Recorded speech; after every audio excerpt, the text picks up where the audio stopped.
모든 그리스도인들은 예수 중심의 삶을 살아야 됩니다. 예수 중심의 삶을 살기 위해서는 마땅히 하나님의 말씀이 우리 삶의 중심이 되어야 됩니다. 그래서 이 하나님의 말씀이 우리 삶의 중심되는 가운데서 특별히 또 중요한 것이 성경에 66권이 있는데 하나님의 말씀 성경 66권 가운데서 특별히 복음서가 그 모든 말씀들 중에 또한 중심이 되어져야 합니다.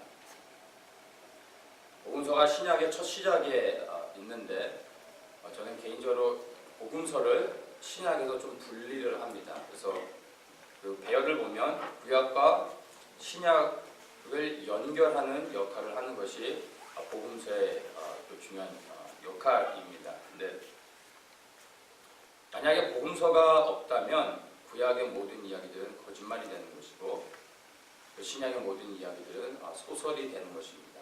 단순히 복음서가 신약을 시작하는 것뿐만이 아니라 구약과 신약을 연결해주며 또한 하나님의 말씀을 온전케 세우고 완성하는 그 역할을 하는 것이 복음서의 중요한 포인트가 되는 것입니다. 그래서 저는 개인적으로 구약을 읽다가 복음서를 읽고 또 신약을 읽다가 다시 또 복음서를 읽습니다. 그래서 구약과 신약의 밸런스를 맞춰주는 것은 복음서인 것입니다. 그래서 이제 저희가 출애굽기를 마치고 이제 복음서로 돌아와서 오늘부터는 이제 복음서 가운데 누가복음을 나누려고 합니다. 이 복음서도 우리가 흔히 공관복음이라고 말하는 것이 있습니다. 마태, 마가, 누가복음을 공관복음이라고 말하는데 이것이 공통된 관점으로 기록하고 있다라고 해서 마태, 마가, 누가복음을 공관복음이라고 합니다. 그래서 이 공관복음은 예수 그리스도께서 하나님이신 예수님이 이 땅에 인간으로 오셔서 행하신 모든 행적들과 가르침들에 집중하고 있습니다. 근데 이 공관복음이 기록된 후에 이제 요한에 의해서 또 다른 복음이라는 게 공관복음과 다른 그 어떤 새로운 것이 아니라 다른 관점에서 복음을 이해하고 깨닫는 것이 필요하다는 요청에 의해서 요한이 또 다른 복음을 쓰게 됩니다. 그래서 요한이 쓴 복음서는 사실 공관복음과 다른 관점, 바로 인간의 몸으로 오신 완전하신 하나님이 그분이 실제로 하나님이시라는 하나님의 신성을 예수 그리스도의 하나님 되심을 더욱더 조명하여서 기록하고 있습니다. 그래서 항상 복음서가 모든 말씀의 중심이 되어야 되는데 복음서 가운데서 공관복음을 읽을 때 항상 요한복음을 옆에다 두고 같이 견주어서 보는 것이 우리에게 굉장히 유익합니다. 몇 년 전에 제가 마가복음을 강의를 했는데 마가복음 16장까지 있는데 32번에 걸쳐서 이제 좀 자세하게 나눴었습니다. 네, 이번에 이제 누가복음을 하게 되는데 누가복음은 신약에서 가장 긴 책입니다. 마태복음은 28장까지 있고 누가복음은 24장까지 있으니까 마태복음이 더 길지 않습니까? 묻기도 하는데 장수로 따지는 게 아니라 그 책의 분량으로 따지면 이제 마태복음을 이렇게 잡아보시고 누가복음을 잡아보시면 누가복음이 훨씬 더 두껍습니다. 그 분량이 훨씬 더 많습니다. 근데 누가복음과 함께 또 사도행전까지 있었죠. 그래서 누가가 쓴 책 누가복음과 사도행전을 합치면 신약에서 가장 긴 책이 됩니다. 그래서 누가복음과 사도행전이 누가가 쓴 글이 신약 성경의 3분의 1이 좀 안 됩니다. 대략 3분의 1로 보면 되는데 우리가 아는 것처럼 신약 27권 가운데 사도 바울이 13권의 서신서를 썼습니다. 그래서 사도 바울이 가장 신약의 많은 포션을 차지하고 있는 걸로 아는데 분량을 따지면 사도 바울이 말한 것보다 누가가 말한 것이 더 깁니다. 그래서 누가가 신약에서 가장 많은 말을 하고 있다는 것을 우리 우리가 알 수 있고 그만큼 또 누가가 쓴 글이 우리에게 중요하다는 것을 우리가 좀 생각할 수 있습니다. 누가복음을 우리가 좀 보게 되면 장점들이 있는데요. 마태나 마가복음은 또 요한복음도 그렇고 다 우리가 아는 것처럼 예수님이 제자들이 썼습니다. 마태는 예수님의 제자였고 마가는 베드로의 제자였습니다. 예수님의 직접적인 제자는 아니었지만 마가 또한 예수님을 가까이서 섬기며 보고 배웠던 자입니다. 그래서 베드로로부터 들은 모든 것들을 기록해서 베드로의 관점이 되고 마가복음을 사도적 권위를 인정해 주는 것이 전통입니다. 요한도 예수님의 제자였습니다. 그래서 예수님의 제자들이 쓴 복음서가 중요한데 그들이 기록하고 있는 것들을 보면 예수님부터 직접 들었고 보았기 때문에 그들이 기록하고 있는 것이 굉장히 실제적인데 또 한편에서는 그들의 시각이 본 것들만 말하고 있기 때문에 각도로 보면 굉장히 내로 다운되어 있습니다. 근데 우리 같은 이제 예수님을 직접 보고 배우지 못한 사람들에게서는 또 다른 관점이 필요하죠. 근데 누가는 예수님을 가까이에서 섬긴 사람도 아니고 유대인도 아니며 제자도 아니었습니다. 그래서 누가는 기록되어진 많은 문서들을 수집했고 또 예수님으로부터 직접 들었던 사람들 그리고 그 사역들을 보았던 사람들 그런 모든 것들을 종합해가지고 객관적으로 그 누가복음을 기록해 나가고 있습니다. 그래서 누가복음의 관점은 한쪽 사이드가 아니라 360도라고 말할 수 있습니다. 그런 각도로 보는 것이 우리에게 유익합니다. 그래서 누가복음이 굉장히 깁니다. 제가 누가복음을 이번에는 굉장히 자세하게 누가복음이 설명이 되어지고 있는데 저는 반대로 누가복음을 좀 스피드하게 빠르게 지나가려고 합니다. 그래서 그때 주시는 성령님의 감동에 따라서 이제 말씀들을 좀 이렇게 보려고 합니다. 누가복음 1장만 하더라도 80절까지 있습니다. 1장. 그리고 50절, 60절까지 넘어가는 것도 많고요. 일반적으로 40절 이상 되는 게 굉장히 많습니다. 이거를 그냥 자세하게 예전에 했던 식으로 하게 되면은 몇 년 될 것 같아요. 그래서 오히려 반대로 저는 빨리빨리 지나가면서 그 안에 담겨져 있는 하나님의 말씀들을 같이 나누도록 하겠습니다. 누가복음의 또 다른 장점이 한 가지 더 얘기하면 성경 66권 가운데 유일하게 유대인이 아닌 이방인이 쓴 것이 바로 누가복음이요 또한 사도행전이 되는 것입니다. 하나님의 말씀을 유대인이 아닌 사람이 썼다는 것입니다. 그래서 이 관점은 우리에게 굉장한 도움이 되어지는 것입니다. 그래서 우리 또한 이방인으로서 그리고 예수님을 실제적으로 보지 못했고 그 사역들을 가까이서 배우지 못한 우리들에게 누가가 우리가 동일한 시각과 관점으로서 우리에게 보여주고 말해주고 설명해주고 있기 때문에 우리에게 주는 유익함들이 많이 있습니다. 자, 우리 한번 그러면 본문을 한번 보도록 하겠습니다. 누가복음 1장 1절과 2절 한번 읽겠습니다. 우리 중에 이루어진 사실에 대하여 처음부터 말씀의 목격자되고 일꾼된 자들의 전하여준 그대로 내력을 저술하려고 붓을 든 사람이 많은지라 이렇게 말하고 있는데 2절에 처음부터 말씀의 목격자되고 일꾼된 자들을 얘기하고 있습니다. 이들은 바로 예수님의 제자들이 있고 또 예수님을 가까이서 섬기며 또 따라다니면서 그 사역들을 보고 경험한 사람들, 예수님부터 들었던 그런 사람들의 기록을 글로써 쓰려고 했던 사람들이 굉장히 많았다라고 얘기하고 있습니다. 그러니까 예수님이 실제적인 역사적 인물이었고 그 당대에 많은 사람들이 예수님에게 주목하고 있었다는 것을 보여주고 있고 누가 또한 그 많은 사람들 가운데 예수님의 행적에 대해서 그 사역에 대해서 가르침에 대해서 글을 쓰려고 했던 수많은 사람들 가운데 누가도 한 사람이었다는 것을 말해주고 있는 것입니다. 그리고 이 누가가 그 가운데서 많은 사람들이 동일한 이 예수님에 대한 글을 썼는데 누가복음이 오늘날 우리에게 복음으로서 하나님의 말씀으로서 전달되어졌다는 것은 누가가 한 얘기가 사실이라는 것입니다. 만약 누가가 한 말들이 거짓이라면 그 당시에 이 동시대에 살아갔던 예수님을 직접 보고 경험하며 배웠던 사람들이 누가가 쓴 글이 거짓이었다면은 이것이 복음으로서 하나님의 말씀으로 우리에게 오늘날 전달될 수 없는 것입니다. 근데 누가도 동일하게 이 사실들에 대해서 자세히 그 말씀들을 듣고 그것들을 분별하는 가운데 이 누가복음을 쓰게 됐음을 우리가 이제 볼 수 있습니다. 자, 1절에 보면 우리 중에 이루어진 사실에 대하여라고 이렇게 말하고 있습니다. 이루어진 사실이라고 말하고 있는데 이것을 킹제임스 흥정역에서는 우리 가운데서 매우 확실히 믿게 된 그 일들에 관해 이렇게 말하고 있습니다. 예.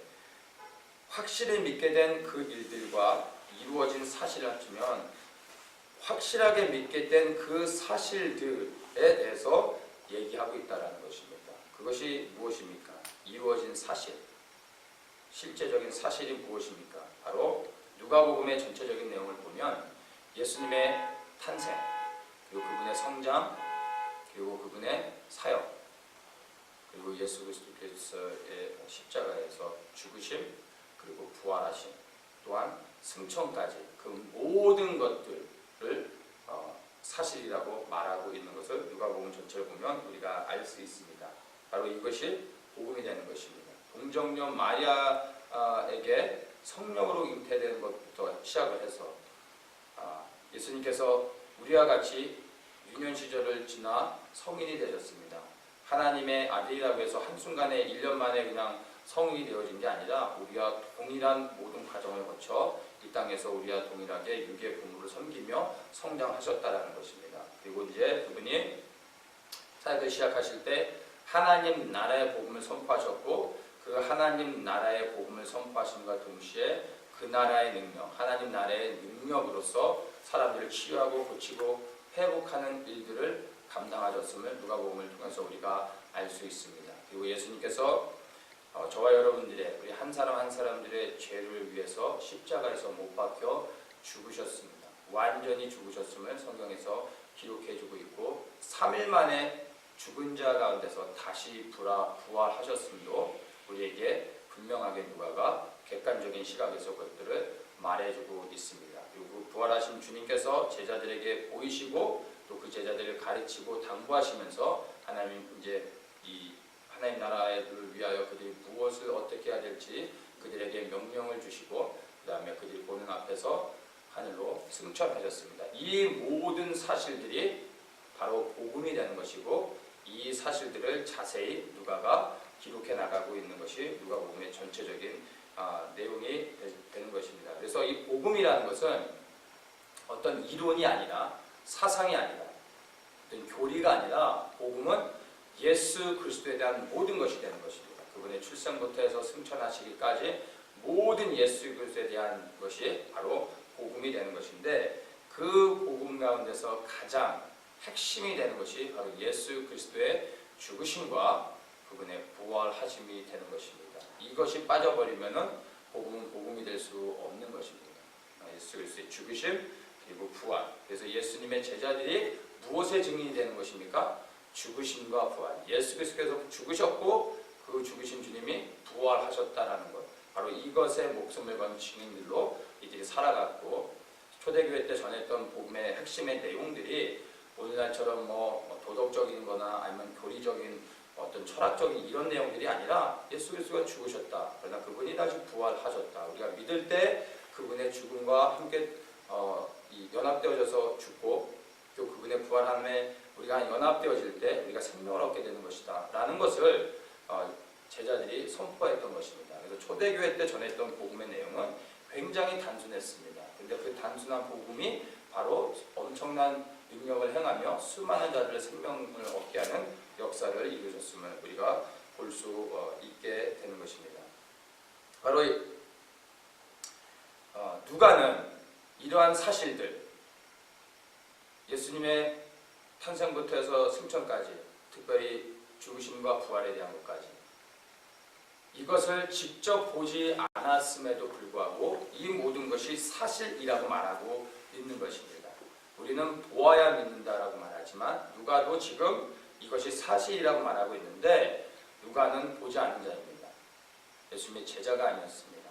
이것을 듣고 기록들을 확인하며 그것들을 종합적으로 볼 때 객관적으로 예수 그리스도께서 죽으셨고 부활하심에 대한 조금의 의심도 없이 이것을 기록하며 자신 있게 이 모든 것이 사실임을 말하고 있는 것을 그리고 확실히 믿게 된 것이라고 분명하게 우리에게 말해주고 있습니다. 그렇다면 동일한 조건인 우리들도 누가와 같이 동일한 믿음을 가질 수 있다라는 것입니다.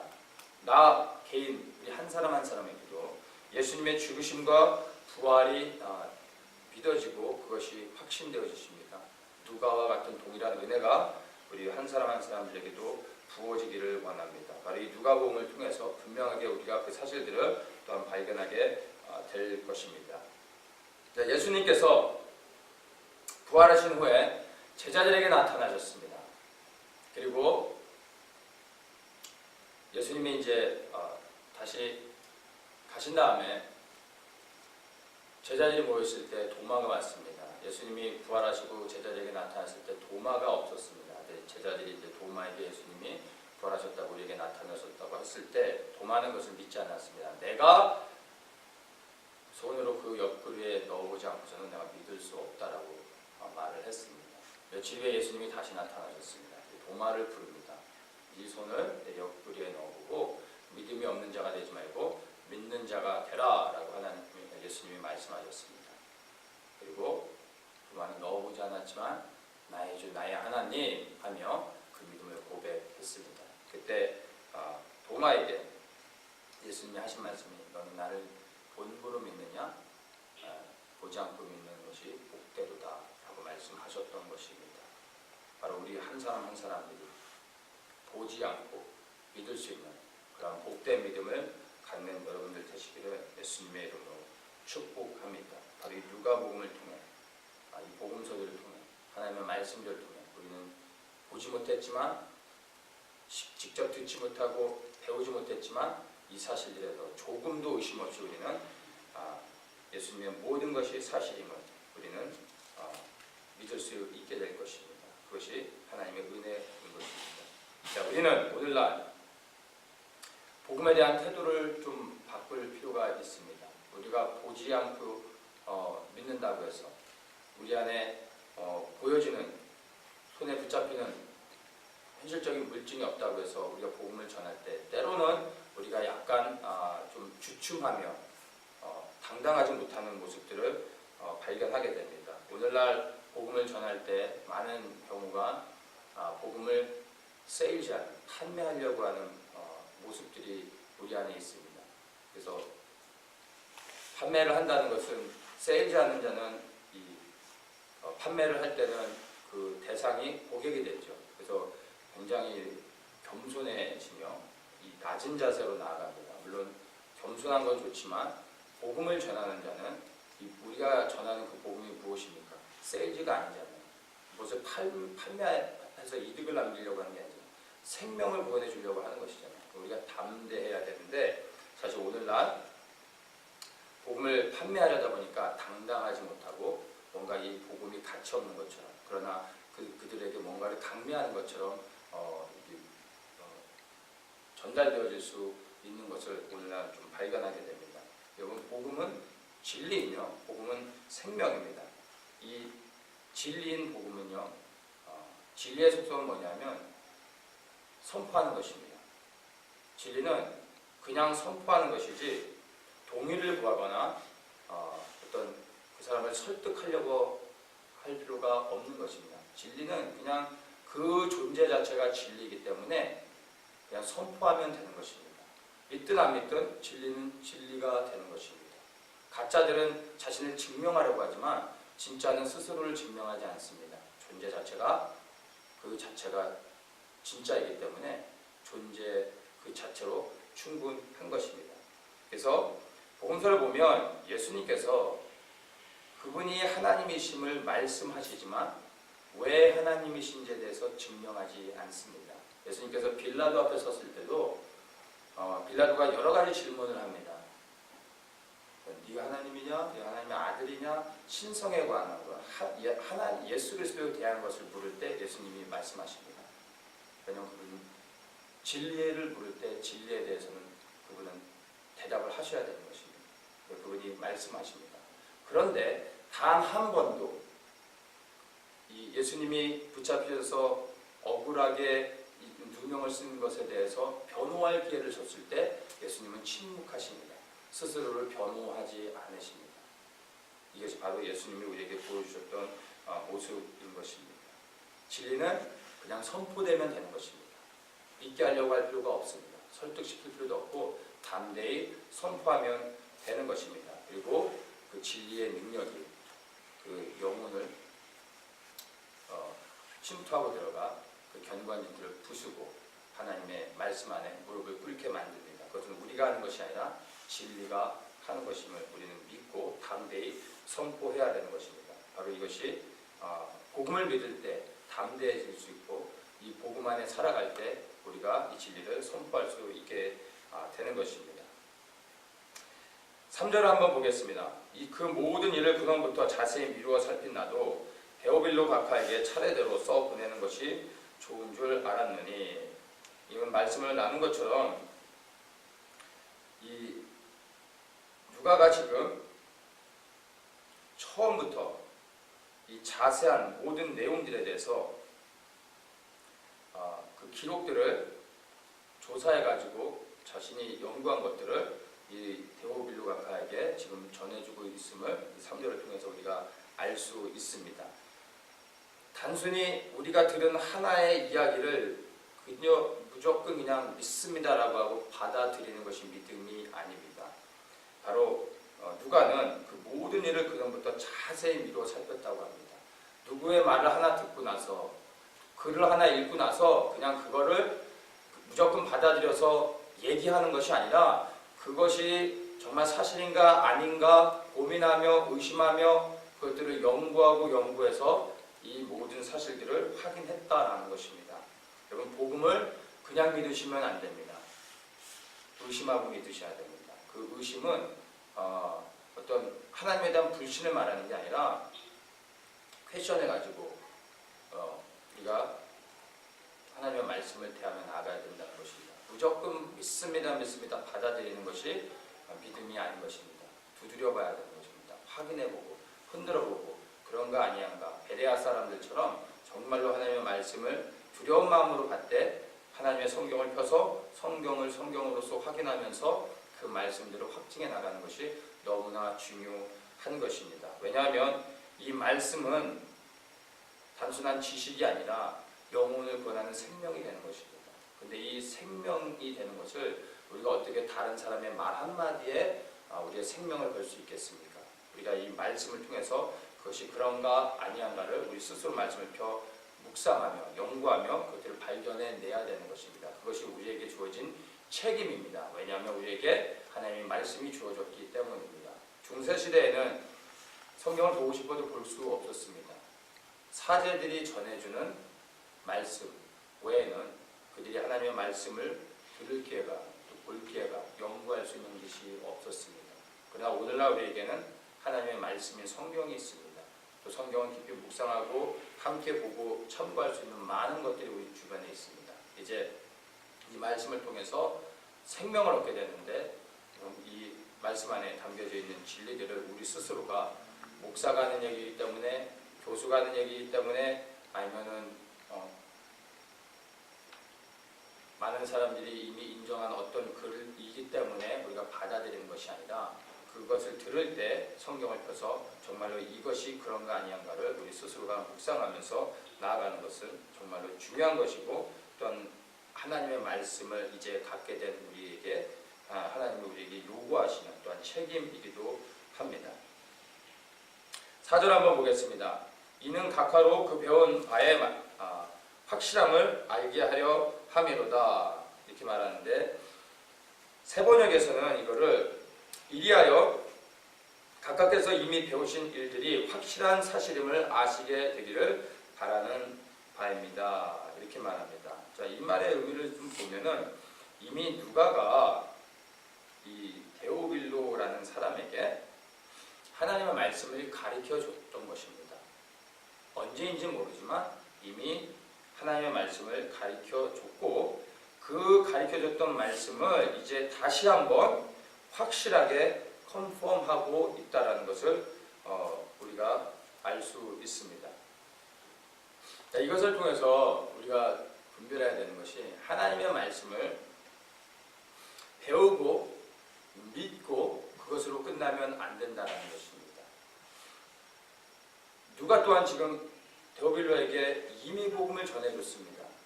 그리고 데오빌로는 그것을 믿었습니다. 근데 그걸로 끝나지 않고 있다는 것입니다.